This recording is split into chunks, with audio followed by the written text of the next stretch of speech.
Assalamualaikum warahmatullahi wabarakatuh. Selamat pagi anak-anak semuanya. Bagaimana kabarmu di pagi menjelang siang ini? Pak Arif yakin mudah-mudahan kamu semuanya dalam keadaan sehat walafiat dan selalu bisa terjaga kesehatannya, dan jangan lupa selalu menjaga kesehatan dengan cara setiap keluar rumah harus memakai masker, jangan lupa sering cuci tangan, kemudian jangan lupa juga makan makanan yang mengandung gizi supaya tubuh kita selalu bisa lebih fit dan lebih baik, dan insya Allah kita terjauh dari hal-hal yang tidak kita inginkan. Allahumma amin. Anak-anak semuanya, sampai selamat bertemu lagi dengan Pak Arif di pelajaran hari ini, yaitu pelajaran 3 dan pelajaran 4, yang nanti akan ketemu pelajaran 3 dengan tema iman kepada kitab-kitab Allah. Kemudian pelajaran 4 yaitu sikap amanah. Baiklah anak-anak semuanya, sudah siap semuanya kan? Silahkan anak-anak lihat di tayangan berikut ini bahwa kita akan belajar akidah akhlak di pelajaran 3 ini dengan tema iman kepada kitab-kitab Allah. Pertanyaannya, Pak, sudahkah aku ini beriman? Nah, kalau ada anak yang bertanya seperti itu, saya balik. Kamu sudah jadi orang Islam apa belum? Sudah, Pak. Kalau sudah jadi orang Islam, apa yang kamu lakukan? Saya harus melakukan yang diperintahkan oleh Allah, Pak. Ya sudah, Pak, belum? Sudah, Pak. Oh, berarti kamu sudah masuk kategori iman. Coba lihat tayangan berikut. Iman itu artinya yakin dan percaya. Nah, kalau orang Islam itu belum tentu iman. Kenapa? Coba lihat di masyarakat. Itu banyak orang yang kalau kita lihat di KTP-nya itu orang Islam, tapi pas puasa Ramadan malah makan, siang-siang makan di warung. Ini baru Islam, belum iman. Ya. Tahu anak-anak ya? Ya, ngakunya aku orang Islam tapi jarang sholat. Ada enggak, Pak? Ada enggak itu anak-anak? Banyak. Nah, maka ini baru Islam namanya. Lah kalau iman itu sudah yakin dan percaya ya kepada Allah, maka setiap yang diperintahkan oleh Allah pasti akan dilakukan. Yaitu arti iman adalah yakin dan percaya. Kemudian iman kepada kitab Allah ini termasuk rukun iman yang ketiga. Rukun iman anak-anak sudah tahu semua kan, di kelas 1, 2, 3 ya. Di kelas 4 ini Pak Arif urutkan lagi ya. Rukun iman yang pertama apa anak-anak? Kepada Allah, iman kepada Allah. Kemudian yang kedua iman kepada malaikat Allah. Kemudian yang ketiga iman kepada Rasul, iman kepada kitab-kitab Allah. Kemudian yang keempat iman kepada Rasul-Rasul Allah. Kemudian yang kelima iman kepada hari kiamat. Yang keenam iman kepada qadha dan qadar. Nah, ini mengulang di kelas bawah ya anak-anak ya, biar kamu ingat kembali. Nah, ini iman kepada kitab Allah itu termasuk rukun iman yang ketiga. Kemudian kitab Al-Qur'an ini sebagai apa, Pak? Al-Quran yang diturunkan oleh Allah itu adalah sebagai pedoman hidup. Jadi kalau kamu melakukan sesuatu, kembalilah ke Al-Quran. Sudah pas dengan Al-Quran apa belum? Lah kalau bertentangan gimana, Pak? Ya jangan dilakukan. Contoh ya, kita jangan minum minuman keras. Nah, ini di Al-Quran ada enggak? Ada. Kita tidak boleh makan daging babi. Di Al-Quran ada enggak? Ada. Nah itu jangan dilakukan. Nah, karena Al-Quran adalah sebagai pedoman hidup. Kemudian selanjutnya ada berapa, Pak, kitab yang harus kita imani itu sebelum datangnya Al-Quran? Coba lihat. Yang pertama kitab Taurat. Jadi sebelum Al-Quran itu di zaman Nabi Musa itu diturunkan oleh Allah di Bukit Tur Sina atau Gunung Sinai, itu berupa kitab namanya kitab Taurat kepada Nabi Musa. Kemudian setelah itu disusul dengan kitab selanjutnya yaitu kitab Zabur yang diturunkan kepada Nabi Daud. Kemudian disusul kitab selanjutnya yaitu kitab Injil kepada Nabi Isa. Baru setelah turunnya 3 kitab itu, Allah menyempurnakan kitab yang sangat sempurna, yaitu kitab Al-Quran, diturunkan kepada Nabi Muhammad atau baginda Rasulullah. Nah, sudah paham anak-anak? Jadi ada berapa jumlahnya? Ada 4. Coba lihat tayangan berikut. Untuk pendalaman materi kitab-kitab Allah, itu perlu Pak Arif jelaskan bahwa kitab Taurat, istilah Taurat itu artinya perintah. Menggunakan bahasa apa? Arabkah itu bahasanya? Bukan. Bahasanya adalah bahasa Ibrani. Bahasa Ibrani itu apa, Pak? Nah, kalau itu bahasa yang ada di Jazirah Arab sana, anak-anak. Seperti di Indonesia itu ada bahasa Jawa, ada bahasa Sunda. Itu di Indonesia juga ada bahasa Indonesia sendiri, ya.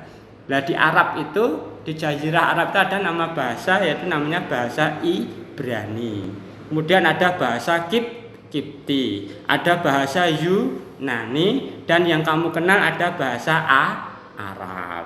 Itu bahasa-bahasa yang ada di Jazirah Arab sana, anak-anak. Ya, saya ulangi ya, Taurat artinya perintah. Bahasanya Ibrani, Zabur artinya tulisan dengan bahasa Kipti. Kemudian Injil artinya kabar gembira, bahasanya Yunani. Kemudian Al-Quran artinya bacaan dengan bahasa Arab. Ini yang kamu kenal adalah bahasa Arab karena kamu belajar bahasa Arab. Maka Al-Quran ini di seluruh dunia itu bahasanya Arab, tidak ada yang selain Arab. Pasti kamu menjumpai dimanapun pasti Al-Qurannya berbahasa Arab. Kemudian bawahnya itu ya, Al-Quran merupakan mukjizat terbesar Nabi Muhammad. Betulkah itu? Betul. Kok bisa? Lah sekarang kamu masih bisa membaca, ya. Padahal itu sudah turun sejak zaman Nabi Muhammad sampai sekarang itu masih bisa terbaca dan masih bisa terjaga kemurniannya. Tidak bisa ada orang siapapun yang akan memalsu. Kalau ada orang yang coba-coba ingin memalsukan Al-Quran, pasti nanti akan ketahuan. Karena banyak penghafal Al-Quran, anak-anak. Nah, maka jadilah seorang penghafal Al-Quran. Karena kamu nanti kalau hafal Al-Quran bisa menjadi penjaga Al-Quran, biar tidak dipalsukan oleh orang. Itu anak-anak ya. Allahumma amin. Kemudian Al-Quran ini terdiri berapa juz, Pak? Coba lihat. Ada 30 juz. Suratnya ada 114. Ayatnya menurut kitab-kitab itu ada 6.236 ayat. Tapi ada yang mungkin kitab lain ada yang 6.666 ayat, itu juga ada. Tapi kita merujuk ke sesuai buku kita yaitu 6.236 ayat. Paham anak-anak? Coba lihat tayangan berikut. Pelajaran keempat, kita akan belajar tentang sikap amanah. Pertanyaannya, Pak, sikap amanah itu apa toh, Pak? Nah, kalau Pak Arif jelaskan dengan bahasa kita atau bahasa seusiamu mungkin ya, amanah kuwi pokoknya pas sama yang dikehendaki orang, sesuai dengan kehendak orang. Umpamanya kamu diperintah oleh ibumu membelikan sesuatu, umpamanya roti. Nduk, belikan bapak roti. Kemana, Bu? Ke sana, ke warung sana. Ya, kamu belikan. dikasih uang 20.000. Nah, terus kamu belikan roti harganya 10.000. Sehingga kembaliannya berapa anak-anak? Kembali 10.000. Nah, kalau kamu anak yang amanah, anak yang dapat dipercaya, pasti kembalian 10.000 akan kamu kembalikan ke orang tuamu. Ya, rotinya juga roti yang betul-betul harga 10.000 tadi. Nah, nek nganti kalau sampai kembaliannya tidak 10.000, maunya dikembalikan 5.000, yang 5.000 mbok kantongi masuk saku. Lah inilah anak yang khianat namanya, bukan amanah. Yo, siapa kuwi ya? Jangan sampai ya, kita jadi anak harus amanah, harus jujur, harus dapat dipercaya. Seperti Nabi Muhammad juga seperti itu. Waktu berdagang ke Syam, itu dagangannya laris sekali sampai ludes habis. Kenapa? Gara-garanya dapat dipercaya. Barang yang bagus dikatakan oleh Nabi Muhammad waktu itu, ini barangnya bagus, kalau ini kurang bagus, ini tidak bagus, silakan pilih. Nah, seperti itu anak-anak. Maka dengan amanahnya Rasulullah akhirnya dipercaya. Maka barang dagangannya habis terjual. Nah, ini kita harus meniru sikap Rasulullah. Kemudian kebalikannya amanah apa? Khianat. Ini tadi sudah saya jelaskan di atas tadi. Orang yang gak bisa dipercaya, ya, ini jangan sampai ada di kita. Kita harus menghindari khianat. Kemudian beberapa contoh sikap amanah.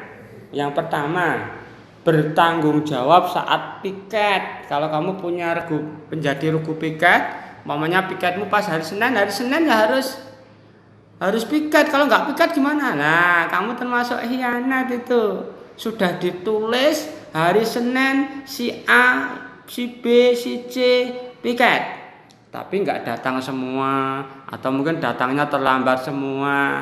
Nah, ini termasuk khianat, bukan amanah anak-anak. Kamu harus bisa bersikap amanah, bertanggung jawab saat piket. Kemudian yang B, belajar dengan sungguh-sungguh.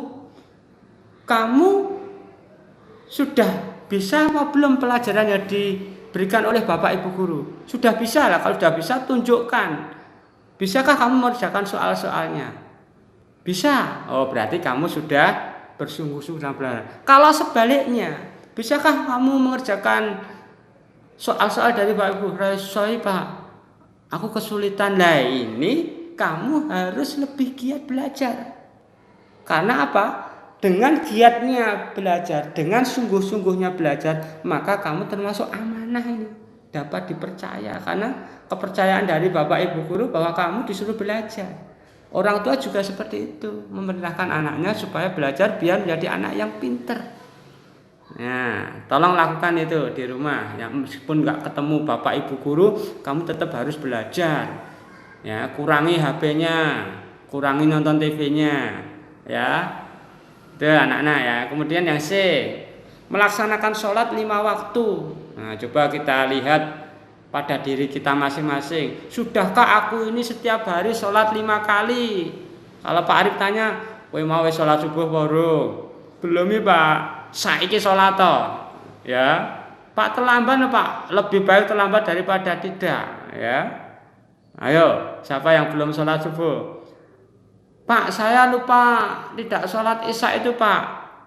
Nah, itu kamu harus istighfar, minta ampun sama Allah bahwa kamu sudah melakukan kesalahan yang besar. Karena apa? Sholat ini wajib, ya, wajib kita lakukan bagi seorang muslim laki-laki yang sudah baligh.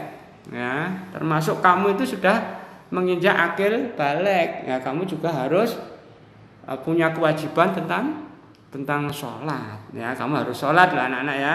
Meskipun nggak ketemu Bapak Ibu guru, tapi ada Allah di sana. Ya, yang di situ punya raqib atid yang siap mencatat. Kalau kamu nggak sholat, siap. Nanti Allah sudah menyediakan surga dan neraka. Bagi yang taat pasti akan masuk surga. Bagi yang tidak taat pasti akan masuk neraka. Na'udzubillah min dzalik. Semoga kita mestinya menjadi penghuni surga. Allahumma amin. Kemudian yang terakhir, kenapa kita harus berlaku amanah atau apa? Ini hikmahnya ada 3 anak-anak yang kita bahas di pagi ini. Yang pertama, kalau kamu amanah pasti akan dipercaya orang.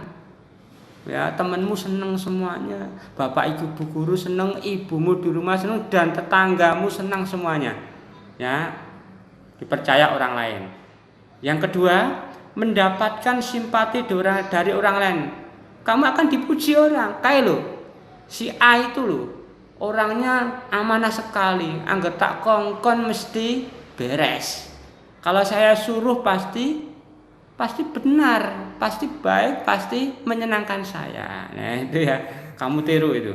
Kemudian yang ketiga atau yang C, hidupnya akan sukses dan dimudahkan. Lah nek dipercaya wong, kalau banyak orang yang percaya sama kamu, kamu pasti akan sukses.